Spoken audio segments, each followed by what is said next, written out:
Eu sei que vocês estão com saudade da gente estar junto. Eu sei que faz tempo que a gente não se encontra para dar um abraço, mas enquanto a gente não se reúne, que está mais perto que longe, vem com a gente, vamos louvar junto. Santo, és incomparável, és inigualável. Abre os meus olhos, Senhor, e mostra quem tu és e enche o meu coração do amor que faz mudar o mundo.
Jesus, és meu amigo,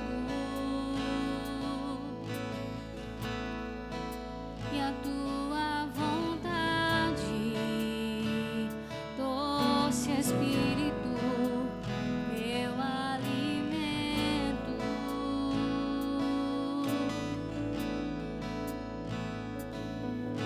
Sem ti não há valor em mim.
Olá pessoal, tudo bem?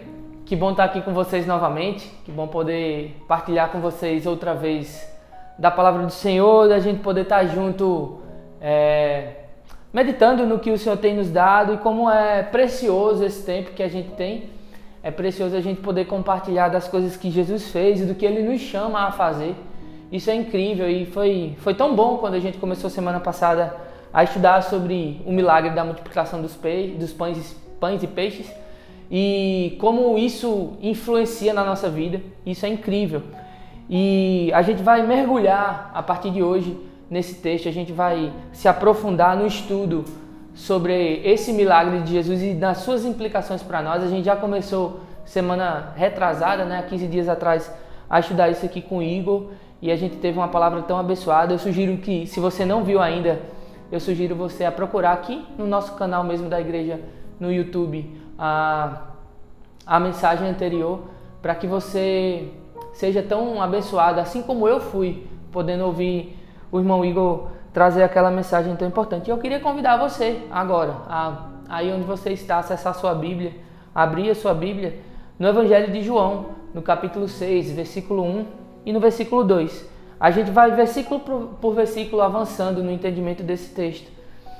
E o versículo 1 e o versículo 2 do capítulo 6 de João, o apóstolo vai nos dizer o seguinte: algum tempo depois partiu para outra margem do rio, para outra margem do mar da Galileia, ou seja, o mar de Tiberíades, e grande multidão continuava a segui-lo, porque vira os sinais miraculosos que ele tinha realizado nos doentes. É interessante a gente compreender que passagem gloriosa nós temos à nossa frente.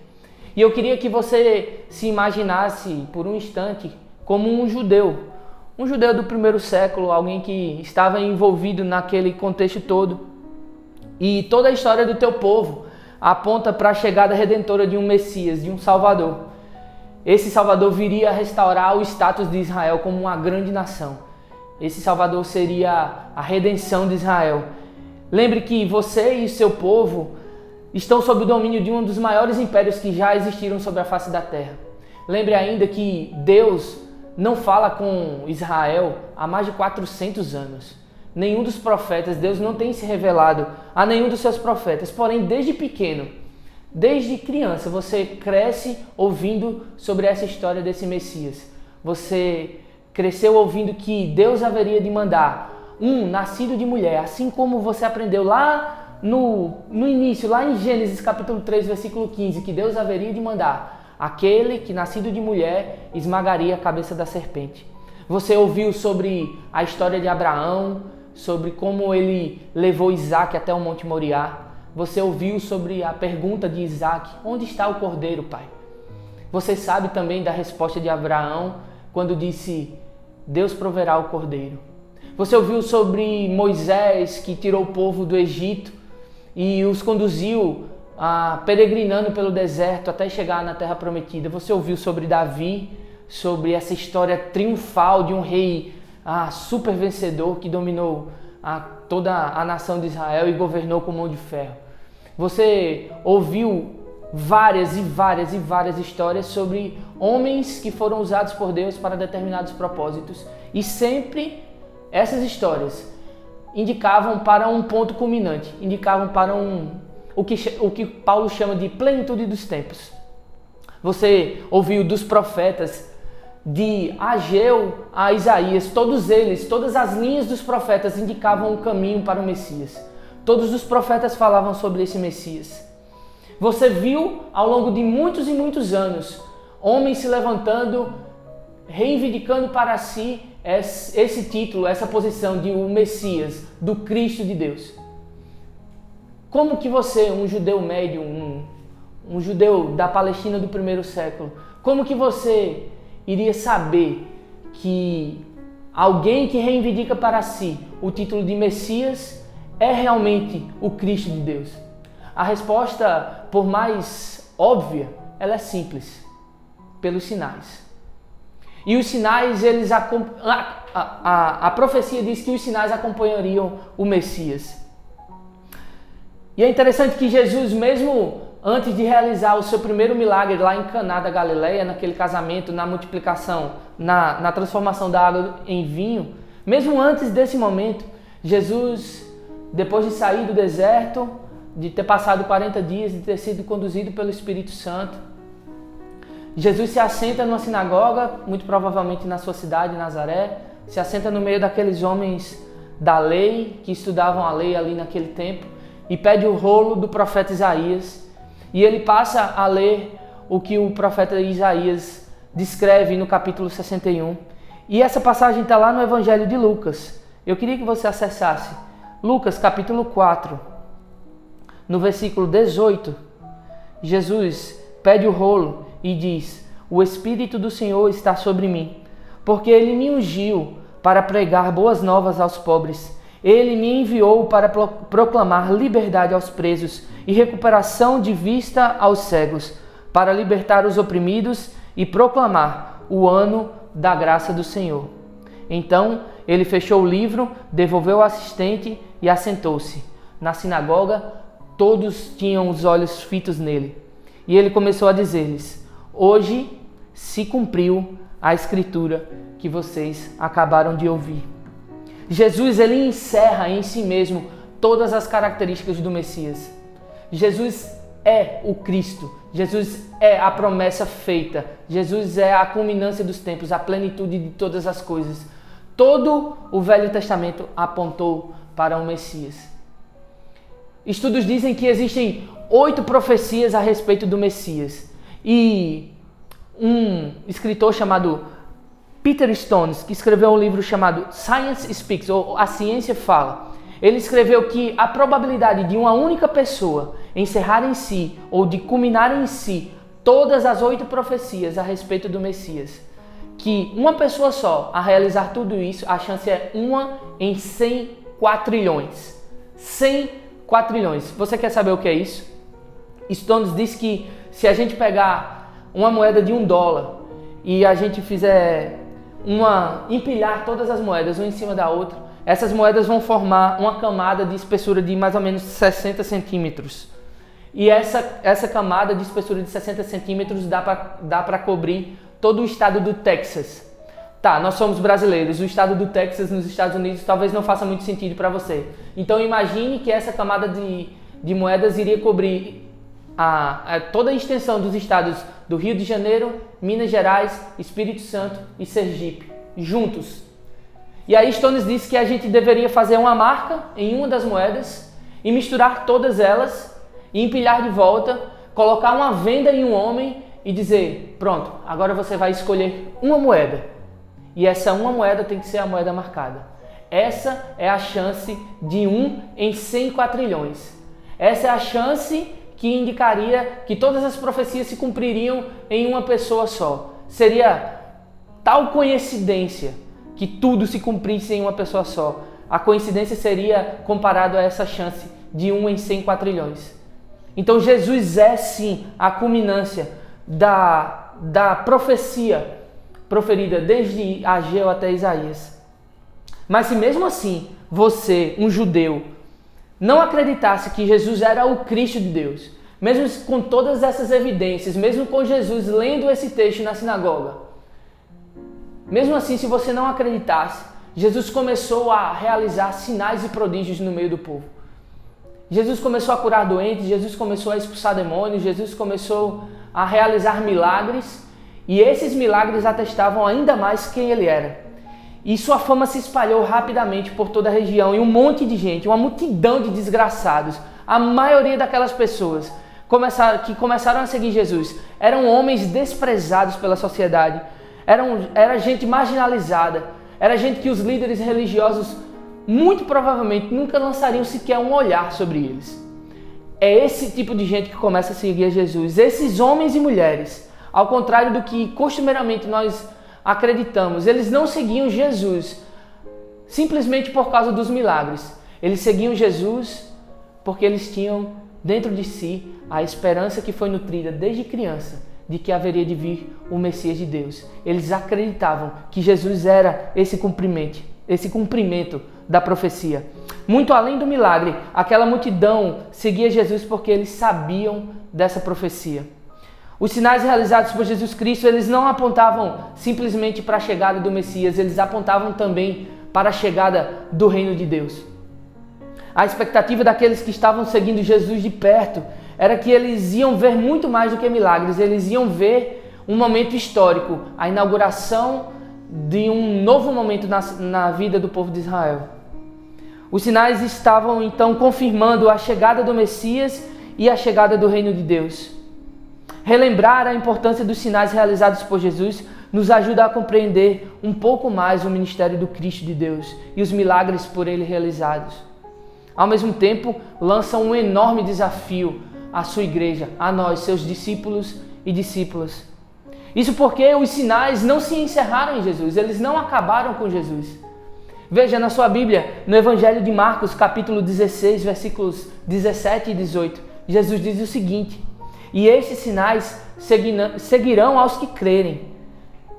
Em meu nome expulsarão os demônios, falarão novas línguas, pegarão as serpentes, e se beberem alguma coisa mortífera, não lhes fará dano algum, e porão as mãos sobre os enfermos e os curarão. Eu acho massa que esse trecho aqui é o mesmo trecho lá de Mateus capítulo 28, o trecho da Grande Comissão. E lá na Grande Comissão, Mateus capítulo 28, versículo 18 ao 20, Jesus vai dizer: e chegando-se, Jesus falou-lhes dizendo: é-me dado todo o poder no céu e na terra. Eu tenho toda a autoridade está sobre mim. Portanto, é por causa disso que vocês devem ir. Portanto, ide e fazei discípulos de todas as nações, batizando-os em nome do Pai, do Filho e do Espírito Santo, ensinando-os a guardar todas as coisas que eu vos tenho mandado. E eis que eu estou convosco todos os dias até a consumação dos séculos. E se eu te perguntasse qual que é a parte mais importante desse texto? O que é que mais importa na Grande Comissão? Se a gente olhar para esse chamado universal que Jesus nos faz, o que é mais importante aqui? Talvez você me diga que o mais importante é fazer discípulos, ou ide, ou pregar o evangelho a toda criatura, ou ide a todas as nações, ou batizar. Mas se a gente olhar direitinho para o texto aqui, a gente pode perceber que nós só podemos realizar tais coisas porque toda a autoridade foi dada a Jesus. Nós só podemos realizar tais coisas, nós só podemos pegar em serpentes, nós só podemos beber coisas mortíferas e não nos fazer mal, nós só podemos realizar sinais miraculosos porque nós temos a certeza de que toda a autoridade está nele e não em nós mesmos. Todos os discípulos de Jesus que podemos ler os seus relatos em Atos dos Apóstolos vivenciaram coisas miraculosas porque eles tinham a certeza de onde vinha a autoridade pela qual eles viviam. Eles tinham a certeza de onde estava o seu tesouro, de quem os havia comissionado. Eles sabiam que estavam ali porque toda a autoridade não estava neles, mas estava no Senhor Jesus, que os havia enviado. E é massa a gente olhar para Atos e perceber que esses discípulos, eles viveram não simplesmente sinais miraculosos, eles não viveram apenas esses sinais sobrenaturais, mas eles viveram essa presença, essa chegada, essa expansão do reino de Deus no seu cotidiano, no seu dia a dia, nas suas vitórias semanais, nas suas reuniões, na sua simplicidade. Se a gente olha Atos capítulo 2, versículos 42 ao 47, a gente pode ver como era precioso esse tempo que eles tinham juntos. A palavra de Deus diz que eles perseveravam na doutrina dos apóstolos e na comunhão e no partir do pão e nas orações, e em toda a alma havia temor, e muitas maravilhas e sinais se faziam pelos apóstolos. E todos os que criam estavam juntos e tinham tudo em comum. Eles vendiam as suas propriedades e bens e repartiam com todos, segundo cada um havia de necessidade, e perseverando unânimes todos os dias no templo, e partindo o pão em casa, eles comiam juntos com alegria e singeleza de coração. A palavra do Senhor diz que eles louvavam a Deus e eles caíram na graça de todo o povo. E todos os dias eram acrescentados, o Senhor acrescentava à igreja aqueles que se haviam de salvar. Essa forma de viver o Evangelho de Cristo sempre foi, ou deveria ser, ou deveria ter sempre sido, ou deveria continuar sendo a marca da igreja do Senhor. se essa forma de viver o Evangelho fosse realmente uma marca que carregamos, ela seria um testemunho vivo dessa inauguração e dessa expansão do Reino de Deus. Se nós vivêssemos isso na prática e de verdade, nós veríamos sinais e maravilhas na simplicidade do nosso dia. Os sinais do Reino de Deus acompanharam o Messias e toda a sua igreja durante os primeiros séculos. Mas o que deu de errado? O que deixou de funcionar? Porque a gente não vê mais. Não apenas nas experiências miraculosas, mas como eu falei, no cotidiano, no dia a dia, na mesa, no partir do pão, na comunhão, em perseverança, em poder partilhar a vida um com o outro. É partindo dessa lógica que nós conseguimos entender melhor os significados dos dons, essas habilidades maravilhosas que o Espírito Santo tem nos dado para fazer parte da expansão do Reino de Deus. Se a gente olhar para o livro de Atos e para o início da igreja, nós podemos entender melhor como colocar os nossos dons em prática, como fazer o que o Senhor tem nos chamado da melhor forma, da maneira mais eficaz, de colocar aquilo que Deus tem nos dado à mão para fazer da melhor maneira. Como Igreja de Cristo, nosso desafio segue sendo mostrar de forma mais profunda, intensa e real o Reino de Deus, até o dia que Ele vai voltar. Nós temos um chamado e nós não podemos fugir disso. Chega, já não é mais tempo de não vivermos aquilo que Deus tem nos chamado a viver. O chamado do Senhor, essa grande comissão que lemos lá em Mateus, é para todos nós. É para aquele maior cara que você conhece, aquele grande nome, é para Tomás Munguba, mas é para você, é para mim, ilustres desconhecidos. Esse chamado não escolhe pessoas, não faz acepção de pessoas. É para todos aqueles que um dia colocaram a mão no arado. Até o dia em que o reino de Deus há de ser consumado com a volta do nosso Senhor Jesus Cristo. Você pode achar que o seu dom ele é muito pequeno. Você pode achar que ele é irrelevante. Você pode se achar indigno de participar disso. Você pode se achar um miserável. Você pode se achar um lixo. Você pode achar que Deus não conta com gente como você. Eu gosto de olhar para o Evangelho lá de Mateus, antes de Jesus subir para pregar o Sermão do Monte. Mateus capítulo 4, versículo 24, diz que muitos vinham até Jesus e eram pessoas que padeciam de vários males. Eram endemoniados, epiléticos, paralíticos. Jesus tinha entre seus discípulos pescadores, publicanos, prostitutas. Era esse tipo de gente que seguia Jesus. A esses foi que Jesus disse: vocês são a luz do mundo. E é interessante a gente lembrar, como a gente falou no começo, a Judéia estava sob o domínio de Roma. E quando Roma chegava a uma cidade, a um lugarejo, a um vilarejo, dizia-se que Roma trazia prosperidade, dizia-se que chegava a luz de Roma. Só que quando Roma vinha com sua luz, ela chegava abusando das mulheres, ela chegava matando as crianças, ela chegava escravizando os jovens. A luz de Roma mais parecia trevas. Jesus, no entanto, está dizendo para homens e mulheres marginalizados, aqueles que não tinham valor social, aos excluídos das rodas dos religiosos, aos esquecidos por todos. Foi para esse tipo de gente que Jesus disse: vocês são a luz do mundo. Não a luz de Roma, não a prosperidade do império, mas vocês são a luz do mundo. Jesus está dizendo a você é a luz do mundo. A luz que ilumina tudo não vem da luz efêmera de Roma, vem da luz eterna que está na tua mão. Lembra do menino no texto de João, capítulo 6? Ele tinha só 5 pães e 2 peixes. O que seria aquilo para alimentar uma multidão daquele tamanho? O que seriam 5 pães e 2 peixes? Mas ele entregou na mão daquele que podia fazer alguma coisa. Ele entregou na mão de quem pode pegar 5 pães e 2 peixes e alimentar 10.000 pessoas. Onde estão os teus 5 pães e 2 peixes? Jesus, o Messias revelado, aquele que o povo entendeu que era o enviado de Deus, o Cristo de Deus, Ele te pede teus 5 pães e teus 2 peixes. E nas mãos do Messias, 5 pães e 2 peixes são suficientes para alimentar uma multidão. 5 pães e 2 peixes podem ser pouco, mas o pouco na mão do Messias é o bastante.